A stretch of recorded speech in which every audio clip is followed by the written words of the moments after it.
and enable them to create retirement. Taking just a half a step back, if you ask most people about the San Francisco cab industry, if they know anything about it, they'll understand the idea of medallions to working drivers, because that's really the core of Prop K. And it's important to appreciate that what we're really trying to do is reform Prop K and keep that core principle. Right. So medallions would continue to go to working drivers, and that's why it's a program of limited transferability. That idea of transferability is the idea of being able to sell your medallion and also being able to purchase your medallion. So working drivers would then be able to buy medallions, elderly and disabled medallion holders, and right now this is basically a pilot program that's being proposed to be recommended to the SFMTA. Right. That approach or that proposal would enable these medallion holders to sell to working drivers. Well, approximately how much are we talking about, just in general terms? How much could a medallion sell? Because suddenly now it's a personal property, just like when you buy or sell a car, or buy or sell a house. Oh, not a car, because a car depreciates, but like a house. And, yes. Yeah. You know. The way the executive director is approaching this problem is to work with a set price, but she hasn't established what that price is. Right. And presumably, if the sale takes place, from the medallion holder to the prospective buyer, the working driver, the city will tax that sale, and that will be one way it will generate revenue.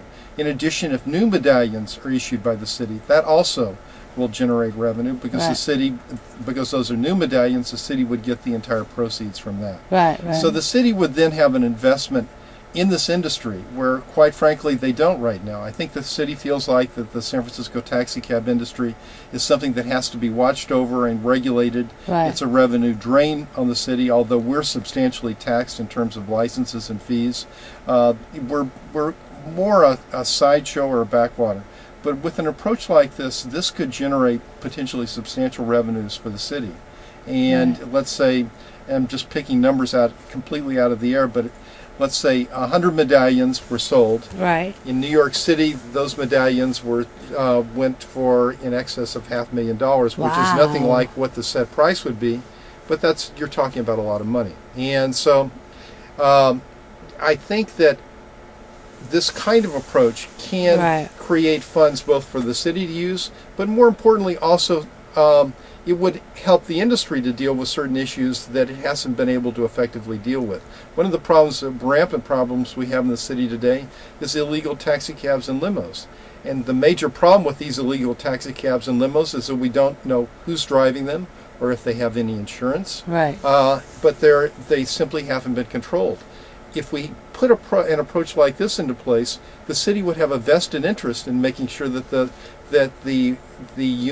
cabs that were operating in the city were all legitimate, and that's obviously in the public's interest. Right. Yeah, because a lot of these illegals you get into, they don't have insurance. Their drivers have no qualifications. And you really are literally taking your life in your hands with these folks. And if anything happens, you've got no recourse. Right. There's a secondary issue here that's perhaps just as important, and that is that right now, a young driver who likes cab driving in San Francisco, it's impossible for him to make a career commitment. There are over 3,200 applicants on the waiting list, and people have stopped signing up because there's no point in it. The wait would be too long.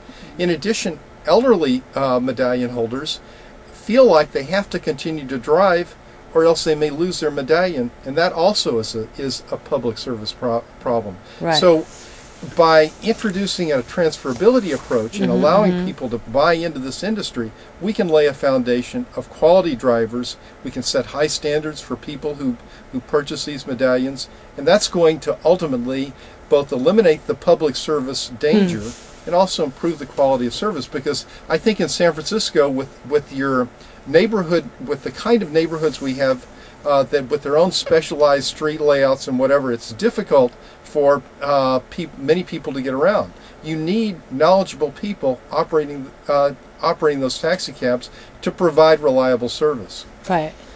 Coming back to what is this going to do for the public? Exactly. One of the components that have been may well be put in place, and again, we just have a rough outline of the plan. We don't know what the details will be. Is something called a single operator medallion, which would be created. And what that would do is make medallions available for only one driver ever to drive that cab. Okay. So that driver would not be able to lease that out to another person. The effect of that would be, most of the time, it would be driven when? In the busy times. Right. So in San Francisco, where we have these huge cycles of demand, Right. way up on Friday night, way down on Sunday morning, high in October, low in January, this is one measure toward meeting those cycle jumps that we go through, daily, weekly, seasonally. Right. It's not the only answer, but it is a measure toward a solution. Right. Yeah. Well, going back to the pricing of the medallion, it seems to be a little bit tricky, isn't it? I've heard figures thrown around like $200,000 initial offering. Is that something that I don't know how. The coalition advocated that we simply allow permits to find their own price. Oh, okay. But there are a lot of concerns about that. Right. Now, let me also say that it's not just medallion holders who have permits and people who want to buy permits that are affected by this. There's a large part of the permits that would stay in the current system. So the people who are on this waiting list still have the availability of a permit if they waited long enough. Right. Also, prospectively, a lot of this revenue, the city would not just throw into MTA or wherever, but it could be used to enhance the budget for taxicab enforcement. It could also be used as help for drivers who've been in the industry a long time, don't have a medallion, and need some kind of a retirement option themselves. So this is really a pretty broad brush, and it really does help to take care of a lot of problems within the industry. And as I say, potentially with the things that Dan talked about, and also with the single operator permits, we can really seriously begin to address a lot of the public's concerns and needs. Right. I guess one of the things I would say is that when I look at people on the waiting list waiting to get a medallion and out there driving, and for people who have received a medallion, what I appreciate is that these are the people who have made a career commitment to San Francisco. Really, the only kind of career commitment that you can make right now is to either put your name on the waiting list and go out and drive, or if you've received a medallion, then obviously you've waited on the waiting list a substantial amount of time to get that medallion and to operate it and to serve the public. And so I think it's very important that as we look at reforming the situation, that we show consideration to those people who have a vested interest in it, and be fair to all the stakeholders. The revenue generation for the city is going to be a secondary benefit, but it's really important to get this right, because we need to get it right to provide effective service to the public.